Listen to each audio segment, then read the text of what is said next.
খাজা মঈনুদ্দিন চিশতি রহমতুল্লাহ আলাইহি ২৫০০ মাইল পথ একা হেঁটে এসেছেন এই ভারতে। রাস্তায় পিতৃরাজের সৈন্যরা শাহাবুদ্দিন মোহাম্মদ গুরি সৈন্যদেরকে আক্রমণ করেছে। তারা বলছে যায়েন না, আপনাকে আক্রমণ করতে পারে। মঈনুদ্দিন চিশতি রহমতুল্লাহ আলাইহি বলছেন, তোমরা শাহাবুদ্দিনের সৈন্য আর আমি হলাম মঈনুদ্দিন। শাহজালাল ইয়ামানি যখন এসেছেন, রিসিভ করতে কে গেছে? শাহ সুলতান বলখিকে রিসিভ করতে কে গেছে? শাহ সুলতান রুমিকে রিসিভ করতে কেউ যায় নাই। এক অজানা পথে এসেছেন ইসলামের দাওয়াত দেওয়ার জন্য।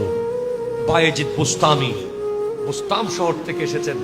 এভাবে প্রত্যেক ওলি আল্লাহ, শাহেনশাহে শ্রীকোট আল্লামা সৈয়দ আহমদ শাহ শ্রীকুটি রহমতুল্লাহ আলাইহি কান্দাহার হয়ে, আফগানিস্তান হয়ে, পাকিস্তানের শ্রীকুট হয়ে, বার্মার রেঙ্গুন হয়ে চট্টগ্রামে এসে বানিয়েছেন জামেয়া আহমদিয়া সুন্নিয়া আলিয়া। ১০,০০০ ছাত্র লেখাপড়া করছে সেখানে। আজকে সুতরাং কোন কাপুরুষ ওলি হবে, এই ১২টা চরিত্র আপনার জীবনে আনেন।